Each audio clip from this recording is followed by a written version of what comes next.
E aí, galera, tudo bem? Muito bem-vindos. Eu sou a professora Thaís Nunes, de Ciências Humanas, e eu tô aqui para falar um pouquinho com você que vai fazer vestibular, que está se preparando para alguma outra prova de algum concurso, para você que é curioso da área da história, sobre história.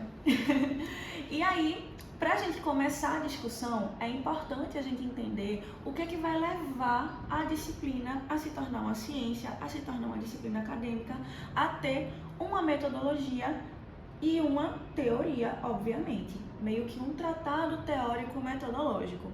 E tudo isso vai começar lá atrás, no século XIX. Você pode até se perguntar, nesse exato momento, por que a gente vai para o século XIX se a gente fala de historiadores como Heródoto, Tucídides, que são da Grécia Antiga? A resposta é o seguinte, gente.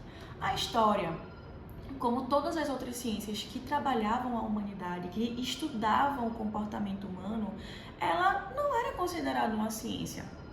Existia uma perspectiva de cientificismo muito forte, que era uma realidade muito grande durante o século XIX por causa do positivismo, por causa do iluminismo, que meio que deixava de lado as ciências chamadas ciências da humanidade.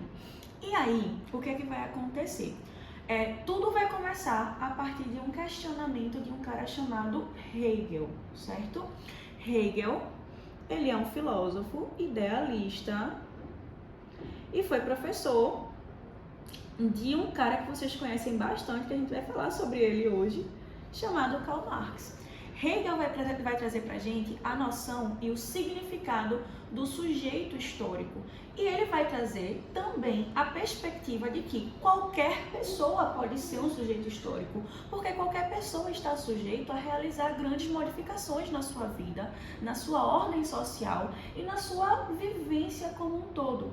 Dessa forma, a gente passa a ter um entendimento diferente do que são as ciências humanas e a gente começa a dar aquela fagulha de questionamento a um processo que a gente chama de cientificismo.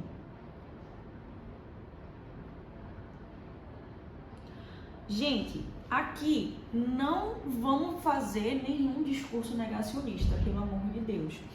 Quando a gente fala sobre cientificismo, a gente fala nada mais, nada menos do que um pedestal no qual são colocadas as ciências da natureza, tais quais a física, a química, a biologia.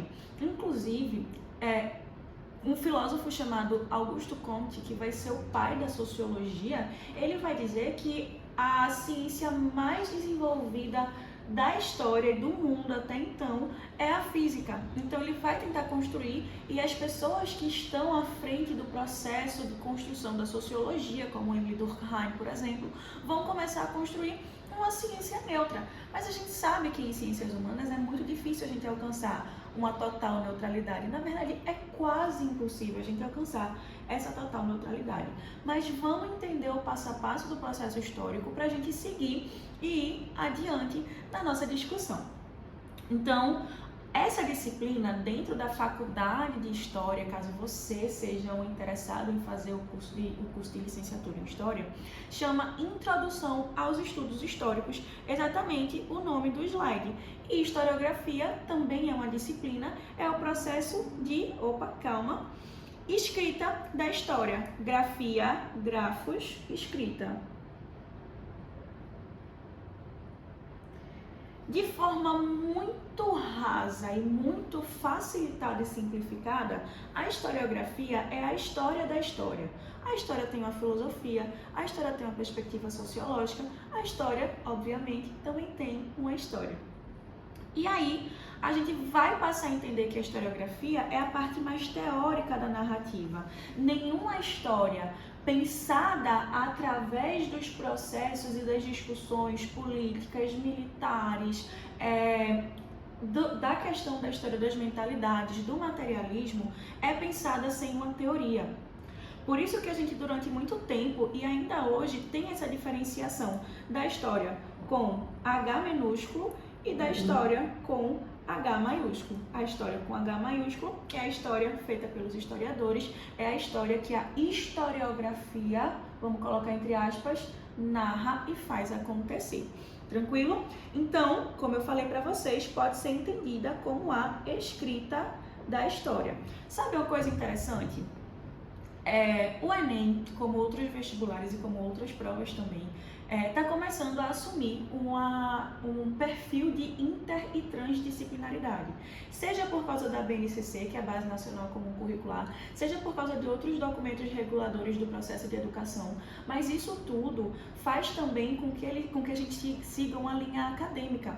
A história hoje não é feita simplesmente pelos conhecimentos da história, é feita pelos conhecimentos da história, da antropologia, da filosofia, da sociologia, da geografia, às vezes até da biologia. Quando a gente trabalha, inclusive, o conteúdo de grandes navegações, a gente pode falar sobre a perspectiva histórico-biológica quando a gente trabalha as doenças que são causadas no processo das grandes navegações. E isso é uma coisa interessante de ter em mente, porque pensando a partir dessa perspectiva, você que é aluno, você que é concurseiro, você que vai fazer uma prova no final do ano, no final do mês, enfim, você também vai precisar adotar esse tipo de pensamento.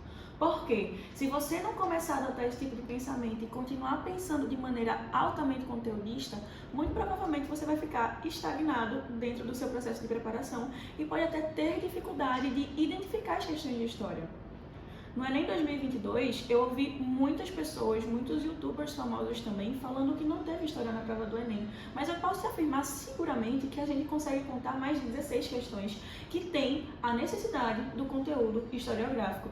Não só do conteúdo historiográfico, como o conteúdo da teoria, dessa teoria daqui. Essa teoria que eu estou apresentando para vocês agora. Então, sim, é importante você entender essa parte também, bem como alguns conceitos e algumas bases que são importantíssimas para o trabalho do historiador. Tranquilo? Então, vamos conceituar a história e trazendo uma curiosidade para vocês, não sei se vocês sabiam desse fato, mas história, gente, significa investigação. Vem do grego, essa palavra daqui, histori, investigação. Então, o trabalho do historiador é um trabalho de um investigador. Pense aquele policial do DHPP que vai fazer uma busca ou investigação por um caso de homicídio. Ele vai lacrar a área para evitar com que a cena do crime seja mexida e tenha uma interferência lá no trabalho dele mais na frente. O historiador faz uma coisa muito parecida a partir do momento que ele acha, por exemplo, alguns pontos arqueológicos. A arqueologia é uma base muito grande para o nosso processo de conhecimento, principalmente quando a gente fala da antiguidade e da Idade Média. Então, é nada mais nada menos que um trabalho de investigação também, de análise de dados, só que de uma forma diferente do que você imagina quando você pensa o trabalho do investigador e de um analista de dados. E aí, uma coisa que eu acho muito massa e uma situação que eu acho muito massa, que é do Borges, um historiador brasileiro, é o seguinte: a história, portanto, a ciência responsável por nos mostrar as transformações que a humanidade presenciou e realizou através do tempo. Dessa forma, a transformação é a essência da história. E quem olhar para trás na história de sua própria vida compreenderá isso. Gente, você não é a mesma pessoa que você era há 10 anos atrás, há 5 anos atrás, há 1 ano atrás. E esse processo de transformação traz pra gente também aquela perspectiva que eu falei pra vocês do Hegel, que qualquer pessoa é um sujeito histórico e qualquer pessoa pode ser um sujeito histórico, pois está apto a realizar várias e várias transformações na sua realidade e no seu micro, tanto que vai existir uma perspectiva historiográfica chamada de microhistória, que inclusive já caiu uma questão de uma obra de microhistória no Enem no ano de 2020. O livro, nessa ocasião que foi utilizado para fazer essa questão, chama O Queijo e os Vermes, do historiador italiano Carlo Ginzburg, que eu acho ele maravilhoso, ele é incrível. Mas vamos continuar o nosso processo. Quem são os primeiros historiadores? Tucídides, Heródoto. Antes Heródoto do que Tucídides. Heródoto é considerado o pai da história. E ele vai trazer justamente a noção da história das instituições, da religião e dos costumes. Então, ele vai se utilizar do processo investigativo para entender a lógica social daquele momento. Por religião, busque aquela mitologia grega que você acha super interessante, aquele Percy Jackson que você leu na sua adolescência. Exatamente. Eu espero que eu esteja falando uma coisa que seja atual a todos, que todos conheçam, mas tudo bem, senão eu vou me sentir um pouco triste. Mas é isso, a gente supera as coisas, né? Então ele vai falar também sobre o processo de instituição, então a construção, por exemplo, de Atenas no processo das guerras médicas e assim por diante. Então vai pensar os costumes, vai pensar a religião, vai pensar as coisas que são tangentes ao nosso processo de vivência cotidiana. Beleza?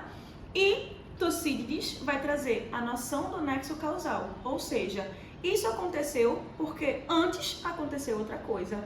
E ele vai trazer essa noção de narrativa linear, que a gente hoje em dia tem a noção de narrativa mais cíclica, e também ele vai começar a construir nesse processo uma tentativa de entender os fatos em cronologia, em linha do tempo. Tenho certeza que você já ouviu falar em linha do tempo.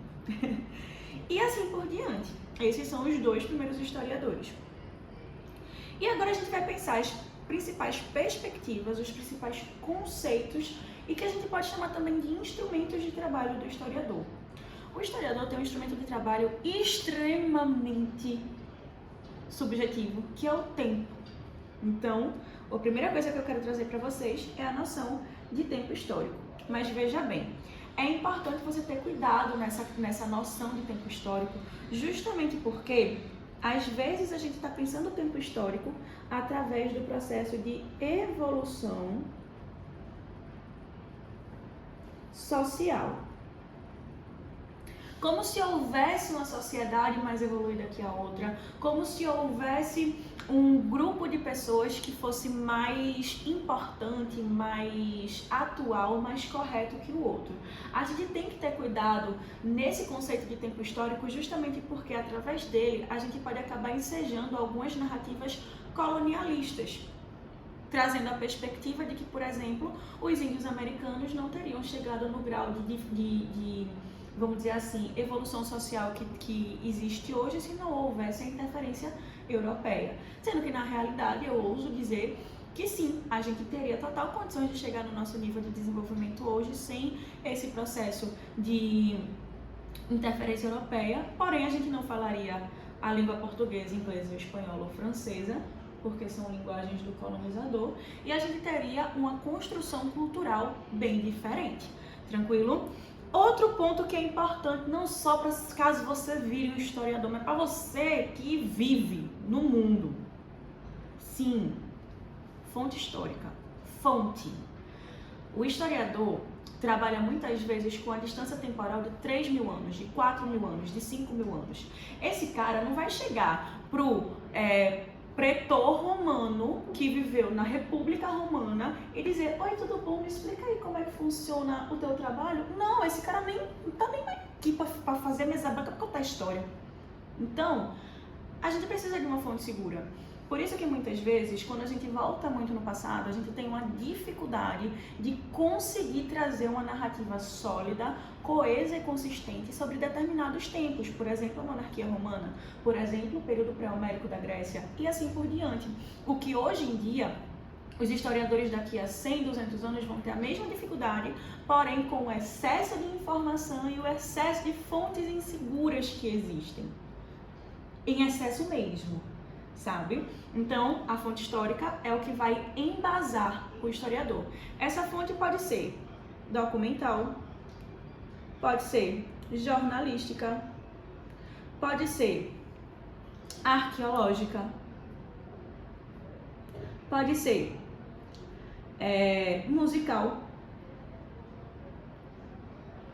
pode ser oral, e assim por diante. Existem muitas fontes históricas. O seu caderno que você está escrevendo agora, o que você está me ouvindo falar, pode ser considerado uma fonte histórica daqui a muitos e muitos e muitos anos. Uma ata que você assina na escola pode ser também uma fonte histórica. Inclusive, já caiu questão de Enem falando sobre o período Vargas, que muita gente errou por não ler a fonte da questão. E na fonte dizia: ata da reunião de organização do Estado Novo no ano de 1937.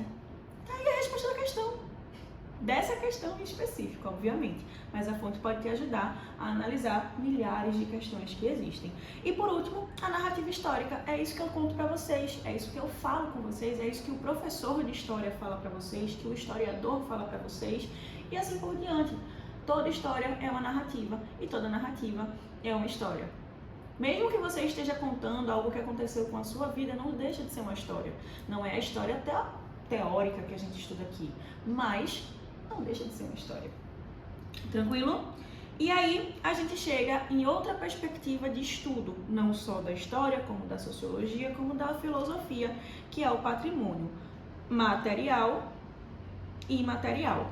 Patrimônio material é aquilo que a gente pode ver, por exemplo, uma estátua, uma biblioteca pública, um castelo, um teatro, um monumento. E imaterial é tudo aquilo que é construído do ponto de vista cultural. Uma dança, uma comida, uma música, um estilo musical e assim por diante. E por último, a gente entra nas nossas escolas históricas. Existem várias. Aqui a gente vai estudar as 3 principais que são mais cobradas nas provas. Primeiro ponto, o positivismo. Obviamente, se você está aqui com interesse em concurso público, por exemplo, de área específica para professor de história, é importante você pensar uma coisa muito mais voltada para a escola dos análises das mentalidades, porque é um nicho de construção muito mais específico para o que a gente tem hoje em dia na realidade acadêmica, certo?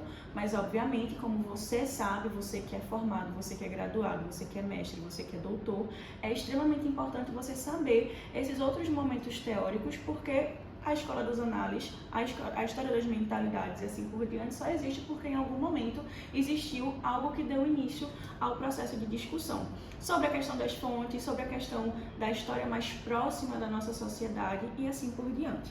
Então vamos lá. Positivismo é o momento que a história se firma como disciplina acadêmica. Então a gente fala sobre o século